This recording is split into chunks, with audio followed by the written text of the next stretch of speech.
think that it's important actually to show the agency that I truly am retiring from the military. There are concerns, I think some understandable concerns about militarization of the intelligence community. And I actually discussed it with President Obama, and both of us thought that the best course of action was to take the final pass and review, hang up the uniform, and wear a civilian suit to the agency from the very first day. Why did you opt to join the service? Well, I grew up 7 miles from West Point, had enormous admiration for those who were connected with it. There were numerous members of our community. It was literally the next village north of West Point around the mountain. I respected those who went there, those who had served and now were settled in our community. And it was one of those cases where, I wanted to be like them. Who was your role model coming up in the ranks? There were a number over the years. Actually, my father-in-law, in fact, was a soldier, scholar, warrior, and so forth. In my case, General Jack Galvin, for whom I was an aide when he was a 2-star, special assistant when he was a 4-star in Southern Command, and then a speechwriter, military assistant when he was the Supreme Allied Commander Europe. He suggested, actually, when I was a captain, in fact, he literally said, why don't you extend your sights a bit beyond the max effective range of an M60 machine gun. And so I did, and there was another course that would have taken me in a different direction. Since 9/11, I think you've spent more than 4 years deployed downrange to the battle zones?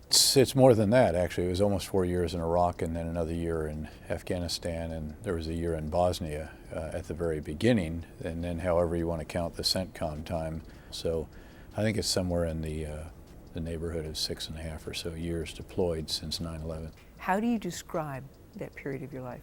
Well, there was obviously a degree of intensity in it. There was just the extraordinary privilege along the way of soldiering with our great troopers in very, very important missions. The privilege of command is something I think that you also just have to express gratitude for having. How has that time affected you? There's a cost. You're not there for your family at various points. My wife has been a true hero throughout this time. She's been Mrs. Dad for so much of that period. Our kids were wonderful too. We moved them several times during the period, and yet they have turned out to be tremendous. And as you now know, of course, our son served in Afghanistan for the first 6 months I was there, was part of his deployment. And we're very proud of him and of our daughter, who's doing a graduate work right now as well. As you look back over your time in service, what was the defining moment in your career? Well, I don't know that there's any one defining moment. I think rather you look at each assignment and ask what was it that you took from those different assignments. The very first one with an airborne battalion in Italy, where I realized I just really loved soldiering, loved soldiers, and loved jumping out of airplanes, among others.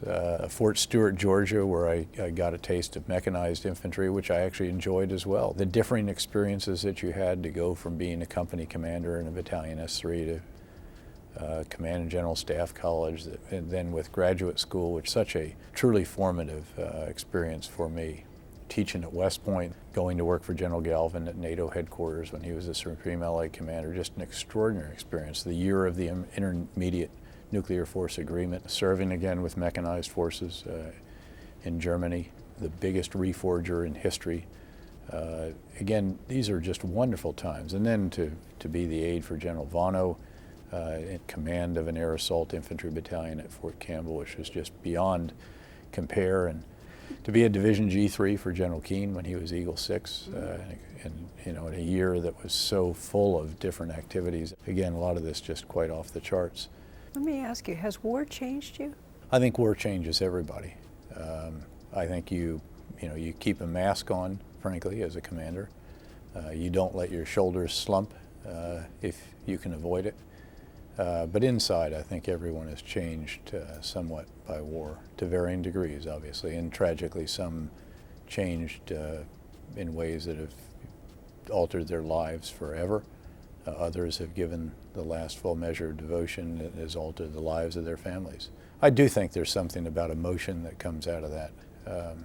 But again, I think that we work hard at certain levels to keep the mask of command solidly in place, and again, to, present the right attitude for our troopers. I'd like to ask you to reflect on some of the moments that took place in your career. When you left Iraq, Well, of course, I left Iraq 3 times. The first time as a division commander, I remember we felt a quiet sense of accomplishment. I remember the sergeant major and I waited until the very last trooper was out of Iraq, and that was a pretty special moment. Went back pretty quickly, did the train and equip mission. Again, quite, I think, an extraordinary sense of accomplishment by all those that were part of it. when you left as the MNFI commander? As the MNFI commander, again, you have very mixed feelings anytime you leave. You'd always like to, do something more. We did recognize that there had been something pretty substantial that had taken place. I mean, when violence is reduced by, I think at that point in time, 80 or 90% over what it was when the surge started, that's something pretty special. But again, anytime you're leaving, what in a sense are your troopers? You have very, very mixed feelings. And I did at that time, and I did when I left Afghanistan as well. I think understandably, the policymakers wanted to see the new director at the agency by early September. But it's hard to leave those. It's hard when, the mission is ongoing. When you are the commander in particular, I think that is different. And I told John Allen that, actually. And I said, there's one comm ISAF at a time, and it ain't me anymore. Congratulations, big guy. So, again, it is hard to leave those. I guess people think, geez, they feel what a sense of relief. You're going home, you're going to be reunited with your family. And obviously you're looking forward to, I'm so happy to take my wife out to dinner more than 2 or 3 times a year. We've already been out twice, in fact, even to a play, which I managed to stay awake for much of. So that, obviously that is a special development, if you will. But, the mission is something to which you've devoted your life and or a portion of it, and it's very hard to leave. I literally went to the White House that day for the monthly National Security Council meeting with the President on Afghanistan and Pakistan, expecting that I'd attend the meeting, get on the plane, and head back to Tampa. When the question starts by saying, or the statement, I am asking you as your President and your Commander-in-Chief, there's only one answer, and that has to be yes. How did you feel when you finished the counterinsurgency manual? That was, it was quite an intense activity because we compressed the normal process and cycle. In this case, we actually started the process somewhere in January, February, and here we produced the manual by, I guess it was November, December. It had a lot of very important principles, concepts, and even these paradoxes that we used to identify just to get people thinking and to challenge them intellectually. When you took command at the 101st Airborne Division? I was the 40th Eagle 6. That, was a big deal. And the 8th to lead the division in combat. Very, very special moment. Not as special, though, I will say, as, to give the radio call before we crossed the berm. And it was something like, guidons, this is Eagle 6.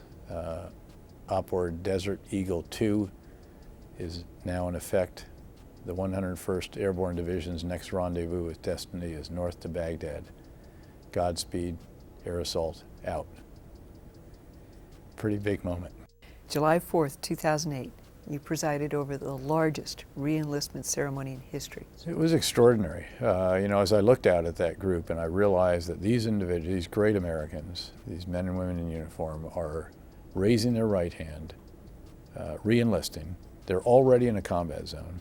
And by the act of re-enlisting, they are certainly going to return to a combat zone yet again. I think at the end of the day, what it's all about is, of course, being part of something that is larger than self, being engaged in a mission that really matters to our country and the coalition countries, and certainly, in that case, Iraq.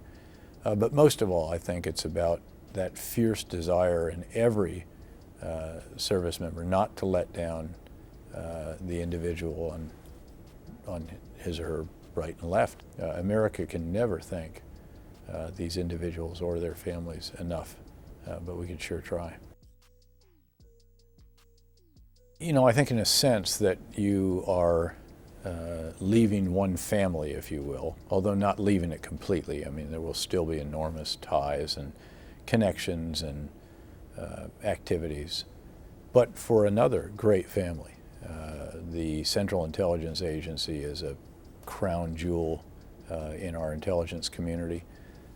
It has extraordinary people in it right now. These are individuals who, of course, have, in a sense, raised their right hand, knowing that they're not going to get public credit for what they do most often. What they care about is safeguarding our nation, doing the difficult work in the shadows oftentimes that is required to do that. You've been a great advocate of the media. Will you try and take that tool with you into your new job?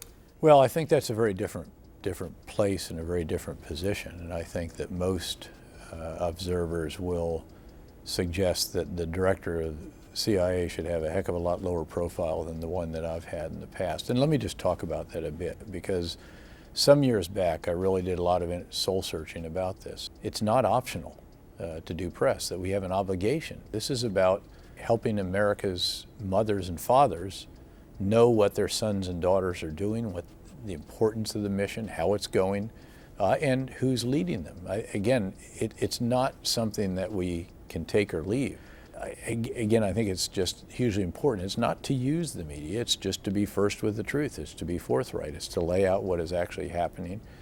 If something goes wrong, just step up to the podium and say, you know, this didn't go the way we wanted it to. Here were the results. Here's what we're going to learn from it, and here's how we're going to prevent it from happening in the future. But again, that kind of approach, not spinning, not putting lipstick on pigs, as they say, but just trying to lay it out forthrightly, clearly, dispassionately. Sir, what would you like to say to the men and women that you have served with over the years and to those who still serve?